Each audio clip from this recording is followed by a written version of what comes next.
Thank you very much, and good morning, everybody. So the format for today is that we're going to pass over to Tim, who's going to give us an update on pretty much the state of the nation with the two key issues of COVID and Brexit and perhaps some other things. But what's going on up in Westminster and what the sort of potential ideas for future plans might be for the next little while. And then there's going to be an opportunity for question and answers. Now, it's slightly different from most Zoom calls because this is a webinar. So if participants want to put a question to us, you have to type it into the Q&A chat box, and the button for that is just to the left of the normal chat button on the Zoom controls.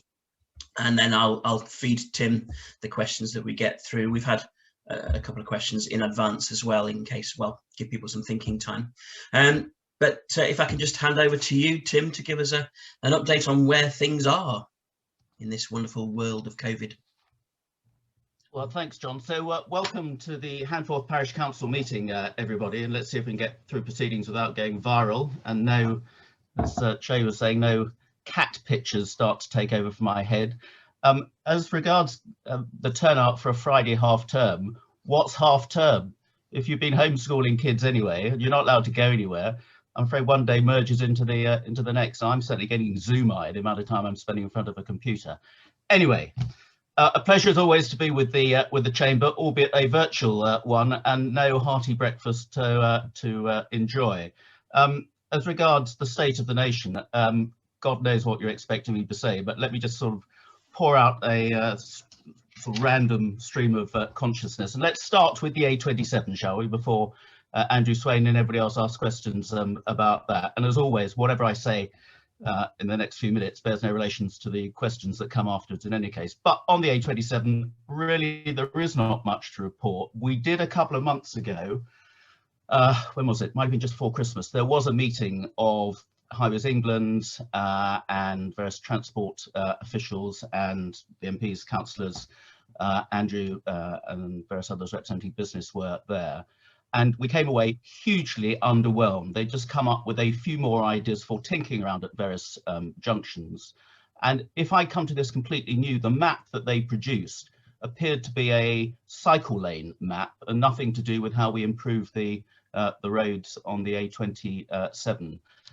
They were sent away with a severe flea in their ear after the silence we'd had for a while when supposedly they're working on things, and clearly they haven't. We've asked for a meeting with the Roads Minister, Peter Bottomley, myself, and if we can, we'll take some people from a local delegation. Presumably, we have to do it by Zoom anyway, just to try and get this back on track, because I'm afraid it was really unsatisfactory. So other than that, nothing to report on the A27. No questions on the A27. Okay, end of story. Right, what's happening in the rest of the world? So let's just deal with COVID. And I've just come off a call. We have regular calls with the vaccine minister, and then later today all the West Sussex MPs will have the weekly meeting with the local CCG and the Sussex Community Health Trust responsible for rolling out the vaccinations.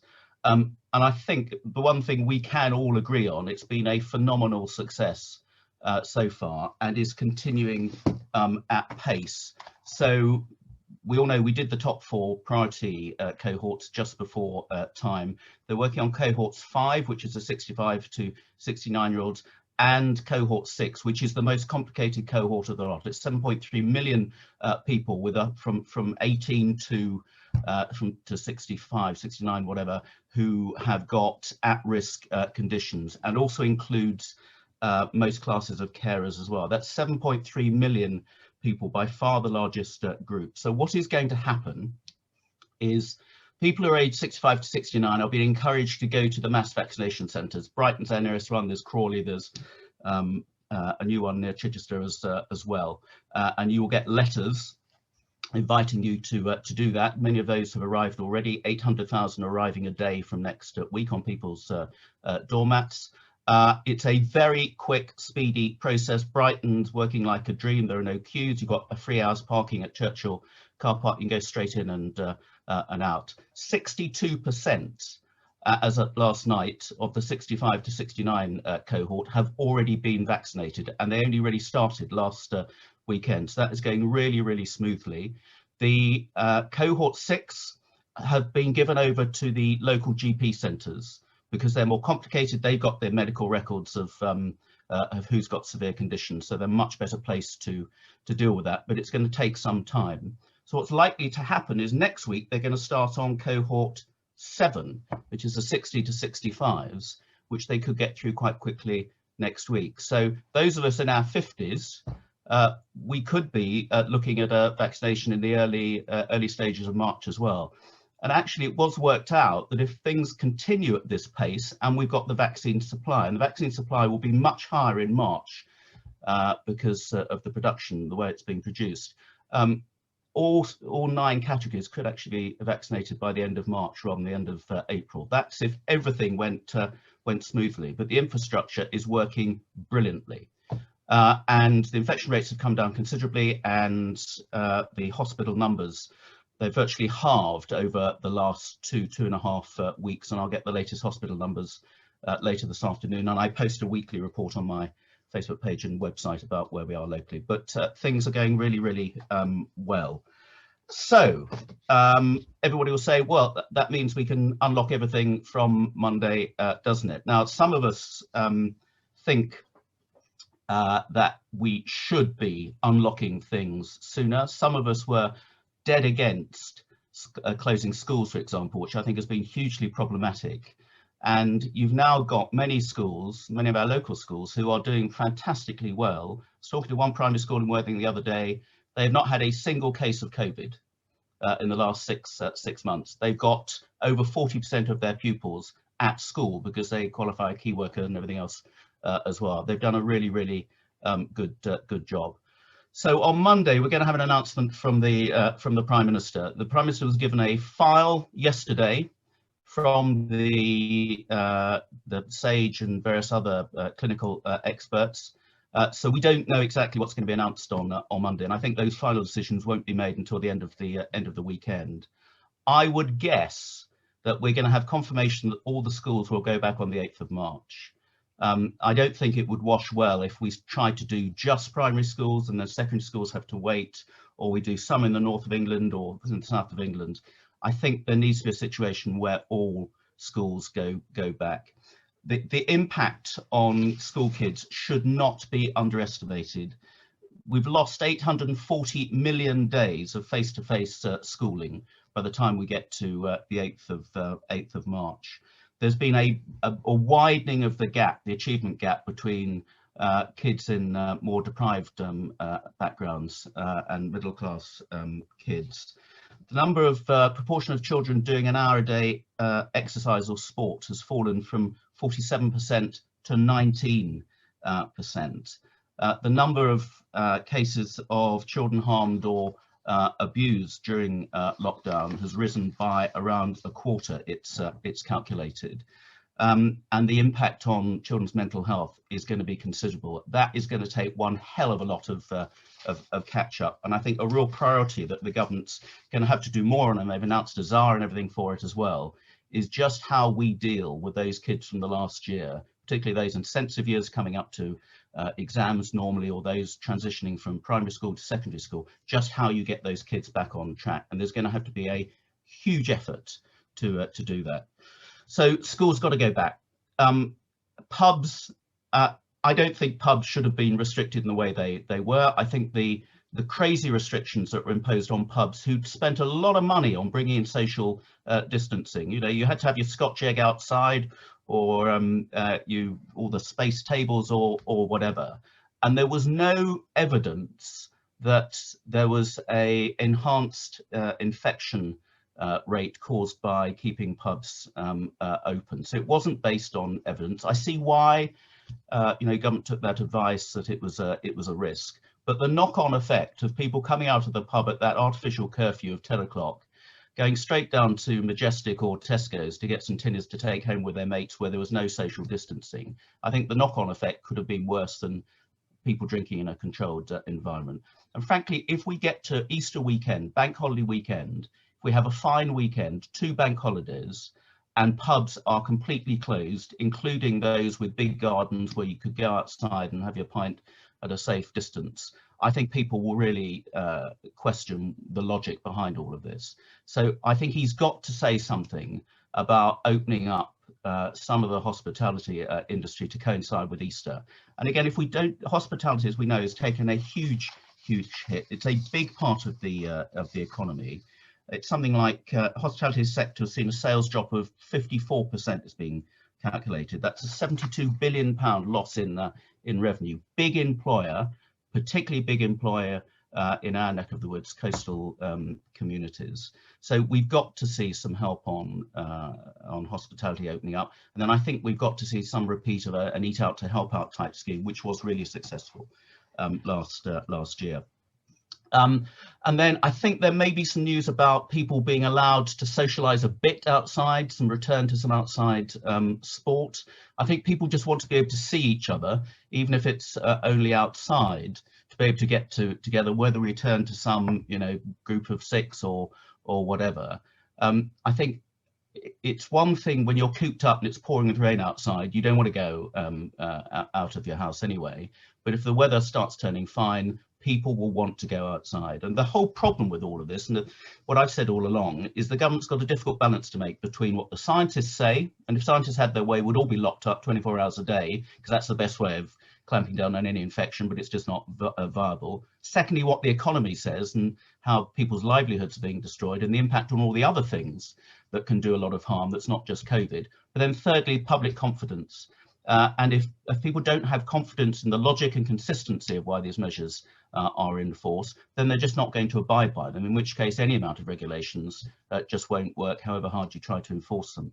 And then we've got the travel restrictions now. We've got some of the toughest travel restrictions in the world in terms of people now having to go into quarantine in specific hotels from those 33 red list countries, which may now include Spain and the US, may be added to those red list countries.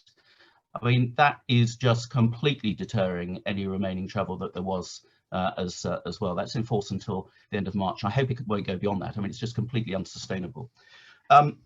So I know no more than anybody else here, I'm afraid, as to what the announcement on Monday is going to be. But many of us have asked for, we need to see some logic and some data. So if you're telling us that pubs must stay closed until God knows when in the summer, what is the evidence of the additional risk that pubs coming open will actually introduce, and what is the payoff? It's got to be a balance between an increased risk and actually the impact it would have on the rest of the economy, people's employment, and mental health, being able to go down to the pub and meet your mates. So that's on Monday, and then the following week we've got the budget, of course, on March the 3rd. Now, I think a lot of people are expecting that budget to come up with announcements, which it probably will, as to whether we're going to extend further the furlough scheme. That will obviously depend on the route map that the Prime Minister then has laid out in terms of what dates can be set down at that stage. People are calling for extending the business rates exemption, fresh retainer bonuses for employers who've kept people on furlough in order to bring back to work, improvements still to the self-employed income support scheme, which was always problematic, and that's probably the one group of people who have missed out because of the difficulty of getting a feasible scheme. But 56%, the figure I saw the other day, 56% of those on furlough are in sectors outside of retail, hospitality, and leisure. So it's spread across a good number of businesses. So the Chancellor will have to make further announcements as to whether furlough is going to carry on beyond March and some of the other schemes at that stage. But also he's going to have to make some announcements about how on earth we're going to pay for all of this. So it's cost about £280 billion a year. We saw the figure that the economy had shrunk by just under 10% last year, although there was a bit of a higher pickup in the final quarter. It's take your pick with forecasters as to whether we are going to see a much sharper bounce back in this country. Certainly the Bank of England seems to be more optimistic in some of the forecasts, and that is why the vaccination programme is so important, because if that does mean that we can get back to a greater degree of normality ahead of various other countries, I think the economy will do better here. Sweden, for example, is now going into a full lockdown by the looks of it, when everybody was lauding Sweden as, oh, they didn't have to have the lockdown or whatever. Actually, the fatality rates in Sweden ultimately have been some of the worst in Europe for a small and largely spread population. So I think our economy will be pulling out ahead of many European economies, but then of course we also depend on European economies to sell a lot of our goods and things. I'll come back to that in a minute as to how difficult they're making that for us. So there's talk, and lots of things have been flagged up in the papers. Is CGT going to rise? Is he going to try and take some hits on inheritance tax, CGT on second properties in particular, some of the things like that? There's been an awful lot of flag flying and sort of false information going around in the press about this, and absolutely the Chancellor has not made any decisions, simply because he can't make those sorts of decisions until he's got the route map and some ideas of timings of when people are going to be able to set up stall and do business again, as to when that stream is going to come back in from businesses into the exchequer. So he's got a really, really difficult budget, and then we've got a spending review later this year as well, which was delayed from last year. So I wouldn't like to be in the Chancellor's shoes at the moment. Just locally on some of the business support, and it'll be useful to hear back from your members as to how you're doing, what the biggest challenges still are, how well you think some of the business support schemes have gone, and particularly from smaller businesses where you've fallen between the stalls, as quite often has.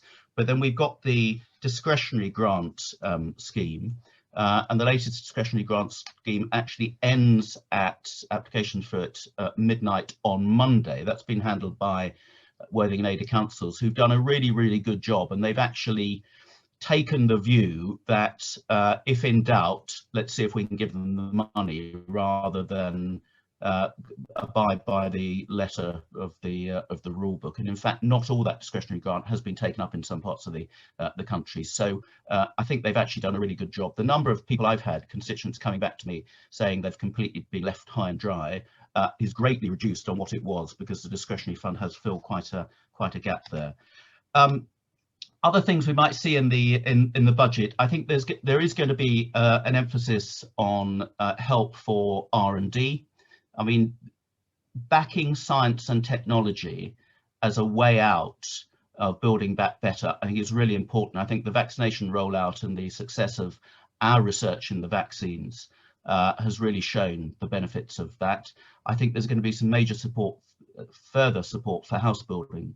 One of the fastest ways to pick up the economy is a massive expansion of house building, which we know we need anyway. I think that might be accelerated, and that impacts on so many different service sectors and everything to go with it. But then of course we have the problem where you're going to put all those extra houses within Ada and Worthing. It comes down to a local problem. My view on that anyway is that we need a fairer spread of houses around the country, and I think we need new towns. I think the best way and the most efficient way of creating those extra houses is creating new towns where you can bring all the infrastructure and everything in as part of it, and you just have to sacrifice a part of the country rather than just trying to fill ever more housing into an increasingly limited space in built up areas as we've got in a part of the world anyway. We've seen some good programs. You've seen the apprenticeship grant recently, small business growth grant. I think all these things are helpful, and I've had some good reports about the take up of people interested in taking that locally. We're also going to see a lot on the environment, I think. I've actually had a discussion with the Chancellor about an idea of green enterprise zones, where you've got areas where there's a lot of environmental work going on that can get some special tax treatment or some innovation fund funding. So locally, for example, we've seen the news recently that Shoreham Harbour is going to be a hydrogen hub. I think hydrogen is the way to go. Some really interesting things happening in other parts of the world. We've got Ricardo is now very much focusing on hydrogen, and Andrew is on the call, I think, and may want to elaborate on that. And they've got the technological expertise. You've got some interesting stuff that the councils are doing about developing a kelp farm as a way of absorbing carbon. For those who didn't know it, kelp seaweed absorbs 6 times more carbon than planting trees. Everybody goes on about planting more trees. We've got a huge, great coastline, which when the ban on nearshore trawling goes through, there's plans afoot to plant up a kelp farm, which will, you can produce some carbon tradable permits there for environmental reasons. It's a commercial prospect. It acts as sea defences. It helps marine life and fish breeding grounds, and you can eat the stuff as well. So we've got this great big coastline. The council's also bought up some areas in Ada, around the River Ada, and also New Salt's farm there, which it's looking at various environmental purposes for. But again, these can be commercial, because if you can show carbon capture, there is a market in carbon capture as well. So there's some really interesting things going on environmentally. The government's really plugged into that, because COP26 is a big deal for us. And it's an even bigger deal now that Biden has taken the states back into the Paris Climate Accord, and he's really into green stuff, and we really need to show off everything we've got in Glasgow at the end of the year. So expect a lot of measures of promoting various environmental solutions, but particularly business technological solutions as well. I mean, the government recently announced the Natural Environment Investment Readiness Fund, which is, we're hoping, we could plug into for some of the schemes I've described locally. Then there's also the Levelling Up Fund, which is a big deal, £4 billion so far. This is for local infrastructure projects that make the most immediate and biggest impact on everyday lives of communities across the country. Now, I know there's been some concern. Does levelling up mean it automatically goes up north, which needs to be levelled up? And I think in some cases there will be schemes there that are much more suited to this fund. But if we can come up with good levelling up schemes that reduce the sort of deprivation gap and the attainment gap locally, make business opportunities and employment opportunities better locally, then we have got just as much a chance of getting a share of that pot as anyone else in the rest of the country. Two final things just on Brexit. Well, it's all done then, that's all sorted, thank God, except it's not quite. So the EU is being a bit arsy about the smooth, seamless transition. Who knew that would ever be a thing? So I've had quite a few businesses get in touch, and which I'm very keen on to have your experiences of what is not working now as well as it was or should be or whatever. In many cases, those are various governments or agencies who are not abiding by the rules under the exit agreement. We've got one local firm where clearly the Spanish authorities are trying to impose import permit charges, completely unallowed under the terms of the withdrawal, and trying to impose various tariffs. And these are being challenged. There's an issue around VAT. We know that, but some of them are over interpreting the rules. And then quite a lot of this as well is various carriers trying to impose additional charges and say it's now much more expensive. And a part of that is true if there is additional paperwork, but there is far more paperwork than is actually necessary. So what I've been doing is any case studies I've got, I've been passing on to David Frost. Lord Frost, who's now been formally appointed as a cabinet minister at the Cabinet Office to deal with ongoing Brexit discussions. And remember, as part of the withdrawal agreement, a whole load of committees have been set up to work through some of the finer detail of how these things are working in progress. Some of this stuff is teething problems.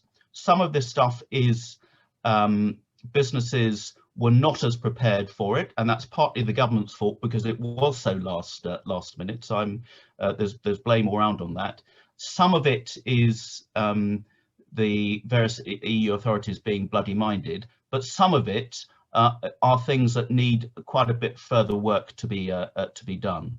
But it will be dealt with, and that's why all those committees are there. In the meantime, I fully appreciate that it's causing quite a lot of grief in many areas. So the government has come up with some additional funds to help with those businesses who are facing a lot of extra admin and costs as a result of that. There was a £20 million fund announced just last week, the SME Brexit support fund. You should have information about that. I think the Chamber may have distributed that. If not, let me know. I'm happy to get people details on that. But this is going to be problematic for some businesses for a while. I fully understand that. But please let me know some specific examples, and I can then pass them on and see if we can get them resolved, and they will be part of the sort of discussions that go on these committees. The final point, I think, just looking forward now, when we eventually get out this whole pandemic, and future work practices. And it's just talking to some businesses. And I visited last year that innovation centre in just on the outskirts of Brighton, where I forget what it's called. He came and did a presentation at Ricardo's. Some of you were there, where they've got shared workspace. So if you want to take a whole floor and you've got 20 employees, you can rent a floor. If you just want one desk, 1 day a week, you can take flexible space and so on. And then in the basement, they've got 3D printers, they've got science testing labs, they've got lots of high-tech equipment, and they've got pop-up restaurants or cafes every day. Really interesting, flexible working. Now, when we get through pandemic, the local train company, Southern, has calculated that only a third of people are going to return to full-time commuting. A third are going to be full-time working from home. A third are going to be mix and match. That's one reason why we need to have flexible season tickets. That's one thing that's got to be developed. And I think people's working practices, which were going to change, but probably over a space of sort of 10 to 20 years, are now going to be changing over the space of the next 1 to 2 years. Now, for some people, working from home may be a solution if you don't have lots of pets, babies, screaming children, or whatever. It's not a solution if you are a 25-year-old IT person sharing a flat with 3 other 25-year-old people with no outside space, and you're perched on the end of your bedroom trying to do a business meeting. That ain't going to work. So some people are still going to need to go into the office, or some people, I think we're going to see, will go to a local work centre. So somewhere where businesses can take space, and as long as you can sort out the Wi-Fi and the security of data storage, you can work from there for 2 days a week, home for 2 days a week, one going to head office 1 day a week, or any combination of that. And as long as you've got the technology to back that up, and I think also that brings back some socializing, because one thing people are missing is you go to the office not just to do your work in front of the computer, but you actually get to speak to work colleagues and keep you sane, or keep you off the straight and narrow rather than on it, or whatever. So I think people's work needs to include some social side to it as well, and getting people together in local work centres. And I can see situations where we can have some of these, perhaps an old department store may be converted into a work hub, and we are going to have those spaces on the high street, and people will go there and rent space for 1, 2, 3 days a week, or whatever, and those will become new patterns of working. They might even cycle there, so it'll be environmentally friendly. If they can work there, they're next door to the gym. Gyms may be part of those buildings or whatever. I just think it's a really, just trying to be optimistic about this as we come out of COVID. There's some really exciting opportunities for how we change our work-life balance going ahead. And we've got some interesting space, potentially, not enough of it, coming up locally. And I just wonder whether some of that lends itself to take advantages of these new work patterns, not least because Worthing and Ada are leading on the ultra-fast broadband installation, which is going great guns. So we are going to be wired up faster than many other parts of the country to take advantage of some of these sorts of opportunities. And perhaps that's something that the Chamber is already looking at, or can do some more work with your members and with potential suppliers to how we make that happen in Worthing and Ada, rather than expect it all to happen in Brighton or some of the cities, because I think it's something we can do here. Right, sorry, I've gone on for far too long. Let's see if we've got any questions, or whether anybody's still on the call. Yes, still lots of participants on the webinar, don't worry. And also some of your comments have also answered. Certainly I had a question about whether this is a paradigm shift in the work-life balance and going into the office, so that sort of covered that off. But if we go through some of these questions that have come in, and start with a couple based around the COVID pandemic. One question from Phil Bristow. is asking if we have another pandemic, and I assume, Phil, that you're talking about perhaps something along the line of SARS or MERS, something new coming along. Is the default position now to lock down for a year until a vaccine is fully developed and ready to roll out? Is that the sort of approach for future pandemics that the government's going to take? I think the lesson from this pandemic so far is that lockdown does a huge amount of damage. Now, we know the impact it had on the spread of the infection. We don't know the impact it has on the spread of the infection in certain sectors and areas, and where it's been most successful, where it most needed to happen. So a load of research is happening and will need to happen as to, okay, if we do have a pandemic again, then where are the areas that we need to be tougher on, faster, or whatever it may be. But look, we were prepared for a flu type epidemic. So all the modelling had been based on a flu type epidemic. In the Far East, they were more prepared for a SARS type epidemic, which is what this relates to. I'm not an epidemiologist, which is why they were probably on it better than many Western countries. So I think the amount of huge international research in how you deal with pandemics and how you produce quickly vaccines has meant that we must all and can be better prepared when something else comes along in the future. So a lot of work's going on at the moment about the efficacy of the existing vaccines and which ones are working better and may work for longer. So we still don't know, one, how much having a vaccination protects you from transmitting the disease still. There's some early evidence that it does cut down on it, but we don't know for sure. And then many of these vaccines deal in different ways. And the really interesting one coming along is I think it's the Valderma vaccine, which is a French company, but it's actually being researched and produced in Glasgow, which hasn't been licensed yet, but when it does could be a game changer, which is why I think the government's advance purchased 100 million doses of it, because that vaccine attacks not the spike on the coronavirus, technical term, but the cell of the coronavirus itself, and apparently therefore is much more effective. So by the end of this year, I think we will have a heck of a lot more knowledge about what are really the most effective of the vaccines, which of the existing vaccines can be adapted to deal with those risks, whether they do work on children, whether we should be routinely vaccinating everybody once a year. My own guess is it's probably going to become like the flu vaccine, but people are going to want to take up the flu vaccine, this vaccine more than the flu vaccine. Flu vaccine was only something like 50% effective. We're looking at the vaccines we've been using here of sort of 90% plus. So I think we are going to be looking at annual vaccinations or biannual, however long it's effective for, as a mode of life in the future. So we'll be much better protected against something like this again. Fantastic. So that's vaccination. Do you think the government's going to look more in sort of the thing we were sort of caught napping on was perhaps track and trace infrastructure, which could have done, and it could be that similar issues or pandemics come up like that? Are the government putting more effort into looking at a generic track and trace system that could be adapted? So I think one of the weaknesses, and there have been many weaknesses of the government's response, and it wasn't just in our country, was not having a greater track and trace resource sooner and to make it more reliable. Now we're doing something like 500,000 track and trace a day. I mean, the capacity is huge, so we now can go and blitz part of Birmingham or any part of the country where there appears to be a new variant has just come up. I think we'll get to the stage though.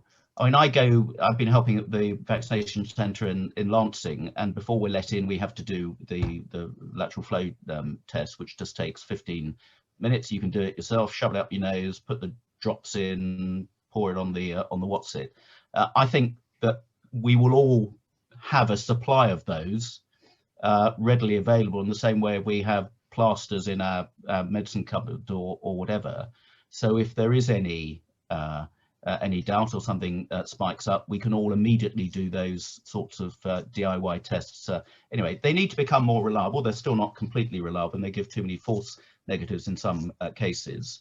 But if you just think the testing capacity a year ago was virtually zero, and now we have billions of these things, and they're being improved all the time.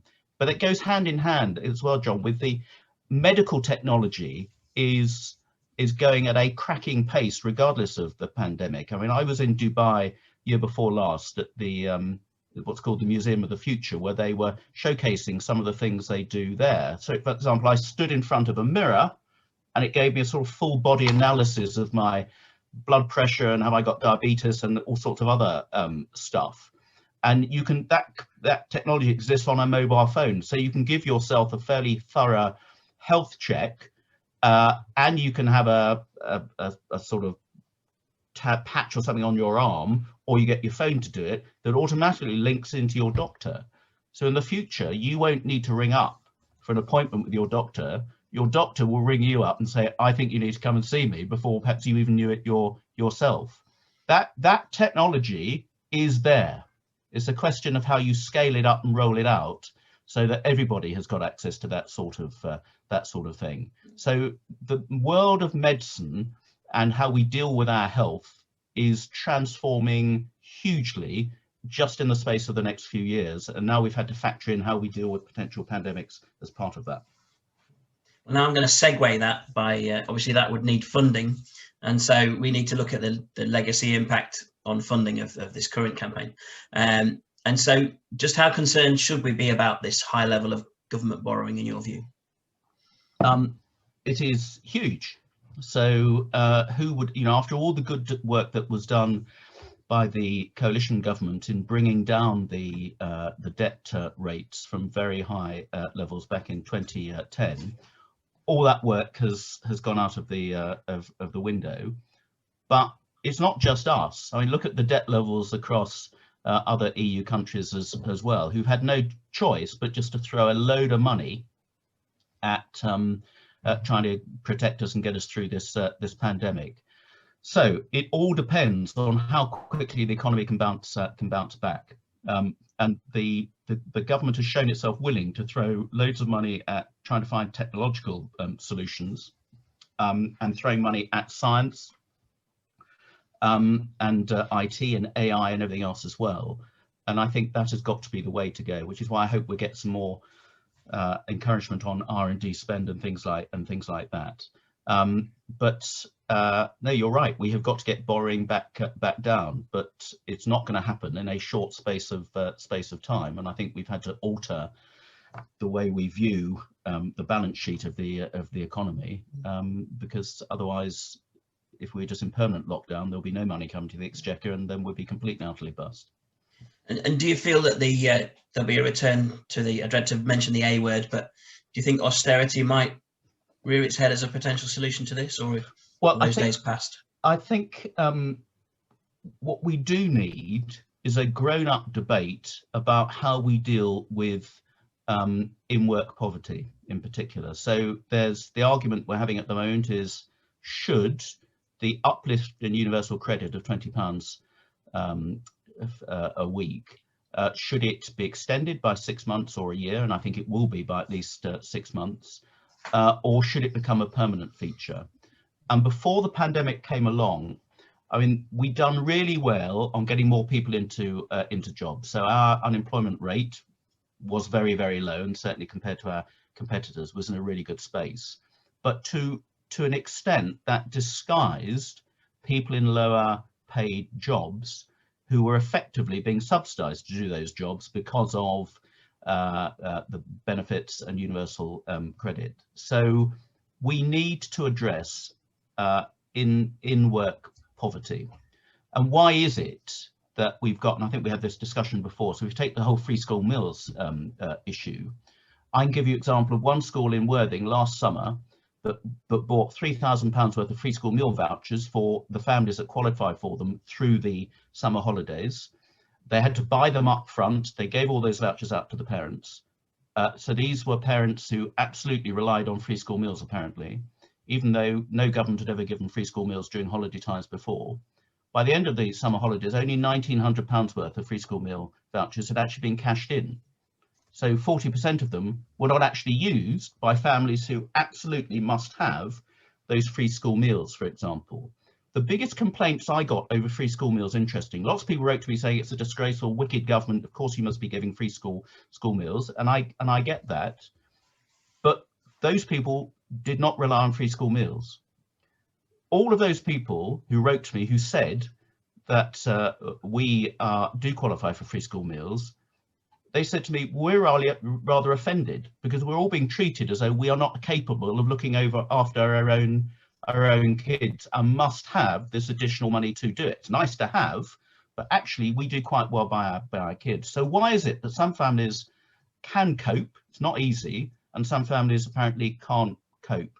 And that's the argument we need to have a grown-up debate about how we can give relevant support to those families so that they are all able to look after their families in ways that we'd all expect. So I'm not saying we return to austerity, but we need to look at what causes that apparent austerity amongst many people as well. And that's a difficult but grown-up argument we've got to have. Yeah, of course. And one area of support that I hope we can all subscribe to is support for young people's mental health. And obviously services before the pandemic were not particularly well resourced, both in terms of finance and available human resources to deliver that support. The government, or has Westminster got any plans for improving that, especially in the wake of the pandemic? It's one, as I said at the outset about the impact of the closing schools, is not just about the academic attainment gap and kids falling behind with their studies. It's about the impact on those children's socializing and mental health as well, and also the impact on their parents. I mean, the stress. Thank God my kids are all over school age and working, but the stress of trying to hold down your own job and having to look after and do homeschooling. You know, for some families who are absolutely not geared up to do homeschooling and don't have the space or anything at home, and you're trying to battle with the Wi-Fi to do a job for one partner in the home or whatever, that's taken a huge toll out of a lot of people as well, which is why I say it's so important to get schools open and get people being able to get back to work and everything, more than just the economic impact of that.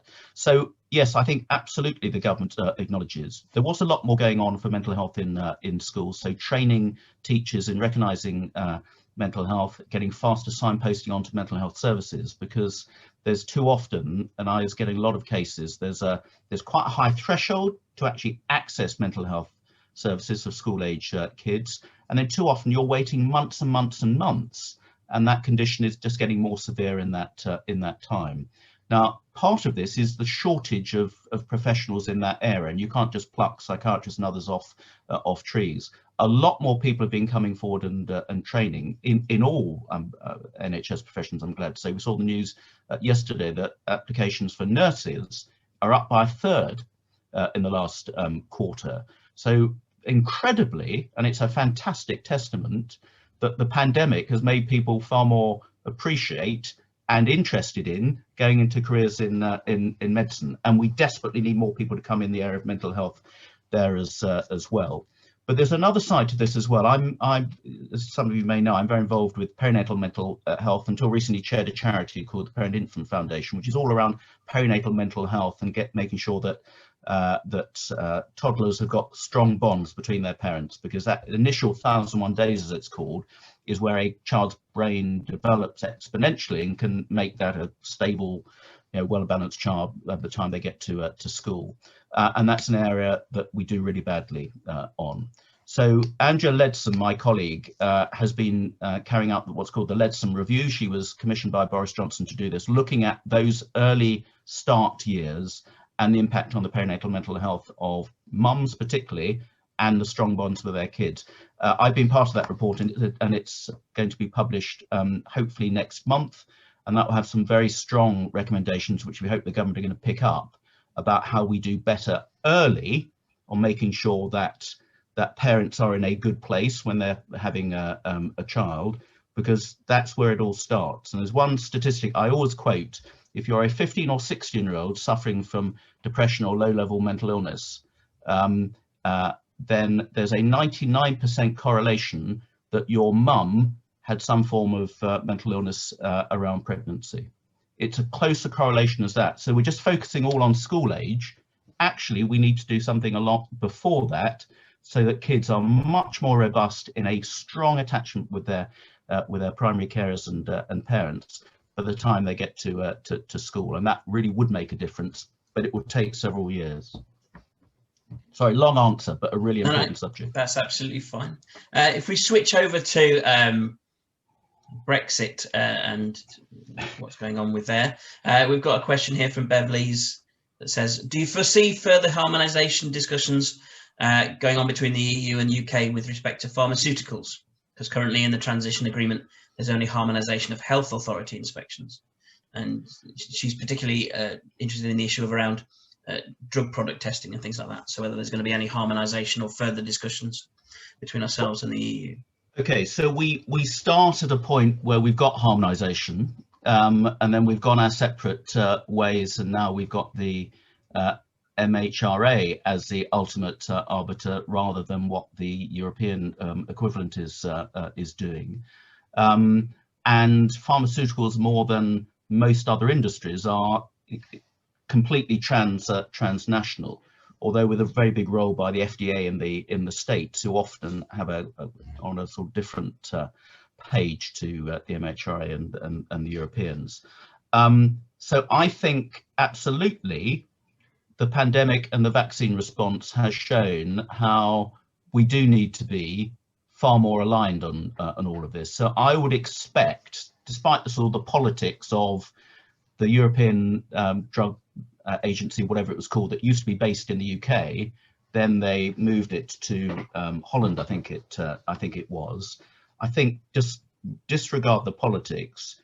We all need to be working so much closer on drug development on this, and we also need to work out how we are going to help vaccinate and distribute drugs in the rest of the world as well. So we had the announcement this morning, and it's something I wrote on the other day, which is really, really important, is we're starting talks as to how we distribute the surplus that we will have of our vaccines to the developing world, because the pandemic has shown more than anything, more starkly, that we're not safe until everyone is safe, and that's not just in the same town, but it's in other parts of the world as well. And why the UK has been hit perhaps more than other countries, because we are such an international hub and nexus for so many people coming out in and out of this country. We have so many different heritage links throughout various parts of the world, and it's why I think AstraZeneca has played a blinder in saying that it will make its drug, and I'm sure the other companies will have to follow suit. It will make its vaccine available at cost in perpetuity to countries throughout the world, and why we've given a lot of money to develop the vaccine, the AstraZeneca vaccine in India, which is the largest producer of vaccines in the world, to act as a distributor to other developing countries on the other side of the world as well. So it makes no sense for us to have very divergent standards on drug regulations in the future, and this pandemic has shown that above everything I'd have thought. I mean, Bev also points out that it's going to be important for all the separate EU members to play by the same rules, obviously through that harmonisation, because she's saying there's an issue of not being able to import directly into one particular company because it was licensed in a different EU country, and that health authority insists on inspecting all pharmaceutical deliveries in person. So therefore there's this winding road. Which is nuts, isn't it? And if they're shown anything, the EU is going to have a serious post-mortem on its vaccination procurement and permissions policy, because I mean, we have absolutely got this one right. We've not taken any additional risks to do it. We've got the capacity. The other thing we've done, I mean, over 50% of the world's genomic research capacity is in the UK. So one reason we were able to identify the Kent strain and various others is because we had the technology through our testing to be able to identify it. There are squillions of other strains appearing in other parts of the world, some of which may be rather more dangerous, but they don't have the capacity to identify them as we do. So again, we have offered to share that technology with other countries, which I think is absolutely the right thing to do, because we've got a stamp on this thing globally, not just on a localized basis. Fantastic. One other question point from Brian Boggis, and that's with Brexit behind us, do you have a view, Tim, on the discussions that are taking place to form an ANZ UK trading bloc, or perhaps the South Asia grouping, those kind of discussions that are going on across the globe? Yeah, so I think that is really fascinating. There's the Trans-Pacific, or whatever it's called, it's got a long title, which we have made initial overtures to join. That includes countries like Japan. Japan is very much supporting our application. That opens us up to a considerable trading bloc, and importantly, a growing trading bloc. I'm not going to reopen all the Brexit arguments, but I mean, the EU economy is a diminishing part of the global economy. We are well on track to do a deal with Australia, and the news about New Zealand this week as well, and that makes a load of sense. We've rolled over the Canada relationships. So yeah, I think we've now done trading agreements or rollover agreements with, I think it was 63 countries plus the Trans-Pacific one coming down the tracks as well. I think those open up hugely exciting opportunities, and in things like food and drink products. So there's rows going on at the moment about why all of a sudden British oysters are completely unclean and toxic going to French tables, which is a nonsense and will be sorted out. But some of the deals we've already done have meant that we will be able to export far more in the spirits industry. So our spirits industry employs almost 500,000 people in this country. It's big business for us. Gin alone is over £1 billion a year, and that's hugely expanding market, including Shoreham Slake and the Worthing gin production, and lots of other things that we have a great reputation as producing quality items. And we can now be doing deals that meant they're not subject to tariffs that we were subject to in the EU. So there's great opportunities there, absolutely great opportunities. Okay. The other areas we've talked about this morning have been about the environment, perhaps, and Andrew Swain has put in a little plug for, there's a session next Friday taking place called Hydrogen Sussex that's going to feature speakers from Ricardo and Shoreham Port and Brighton Hove buses. And so links for that have been shared on the chat, just in case anyone hasn't spotted that. Going back to business and stuff, Neil Morgan says that he's engaged with the Kickstarter scheme being supported in the process by Ada and Worthing councils, and it's been really good and ultimately helped provide a job for 4 young people, with more to follow. So obviously he wants to encourage other businesses to engage with that Kickstarter scheme, and I wonder if you've got any comments or advice on that, Tim, about how we engage with the young people and make use of this Kickstarter scheme. So our Kickstarter scheme seems to have gone down really well. I've had lots of positive feedback about it, and it's pretty flexible as well. And I mentioned some of the apprenticeship grants and things available too. So I think we need to have, and perhaps Chamber would like to be part of it, we need to have a sort of a big careers jobs fair seminar or whatever. And why don't we try and get some employers together with some of our local heads and people from the DWP or whatever, to make sure that we are all taking advantage of the schemes that are there, how they can be perhaps adapted better, because young people are the big victims out of all of this. It's those kids who would expect perhaps to get sort of lower paid jobs in the hospitality industry as starter jobs that are just not there. They've been left in limbo.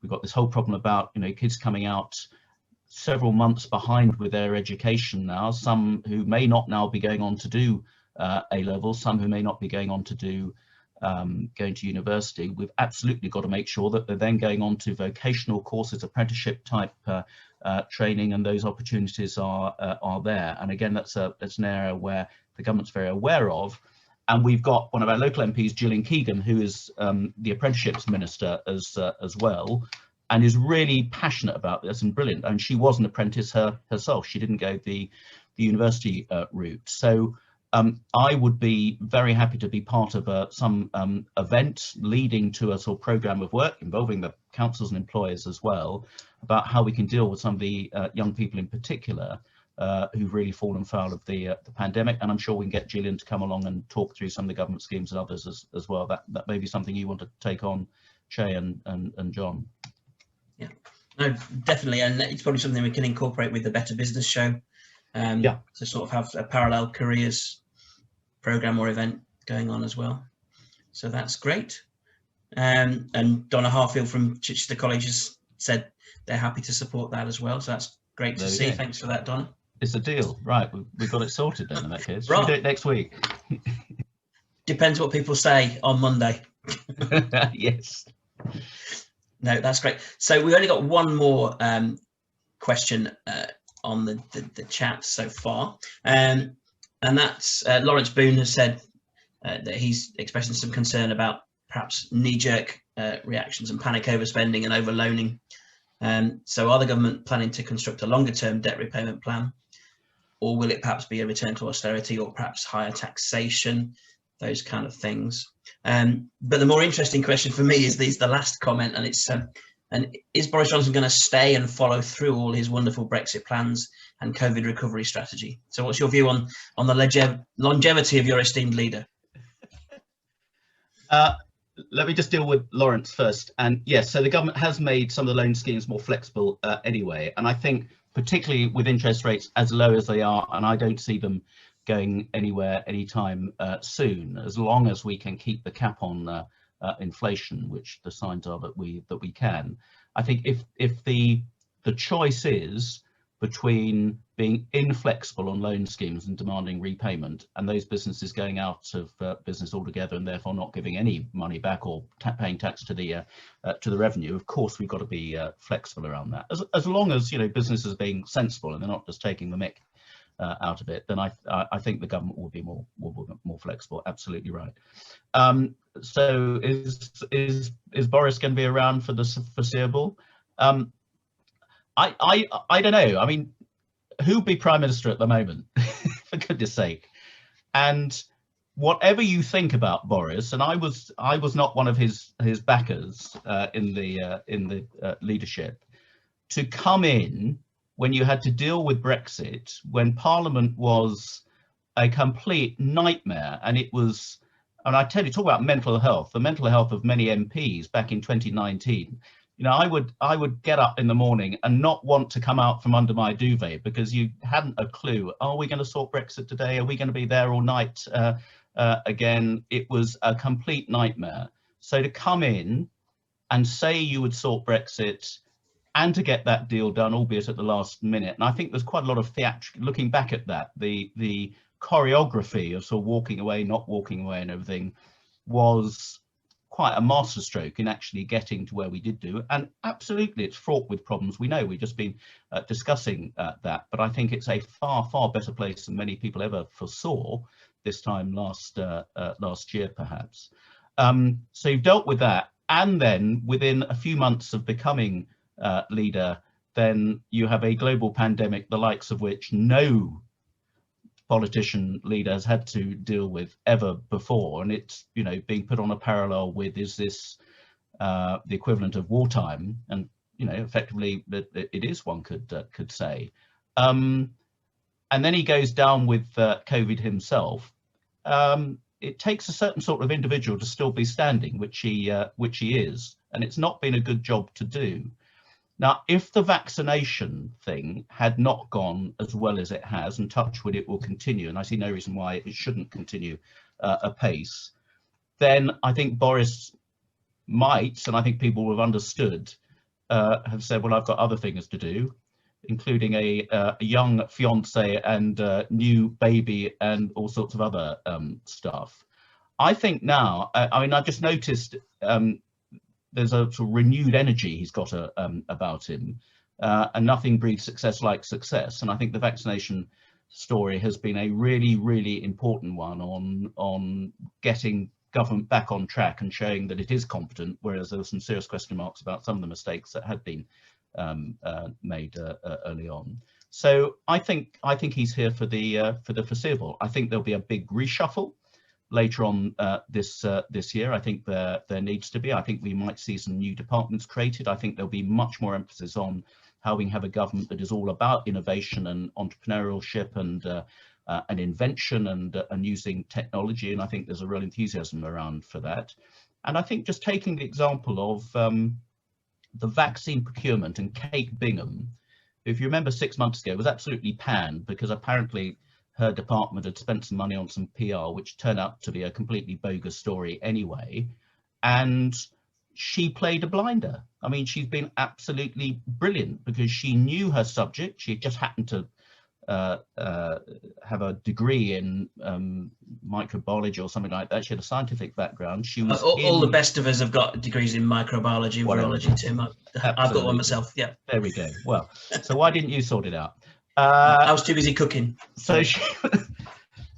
And bringing together a whole load of people from the private sector and procurement and everything like that, and then working together with the NHS to use the fantastic NHS infrastructure to roll it all out.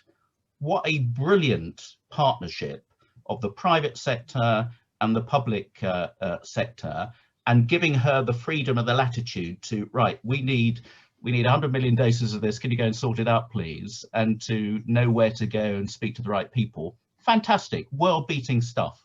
Now if we could do that in so many other sectors, then wow, we need some more Kate Binghams, but we need governments who are prepared to give them the latitude to find those people and be bold enough to take some risks and go and do that. And that's one of the great examples being learned from the pandemic. And if we can make that right, why wouldn't the Prime Minister want to stay around to see that through?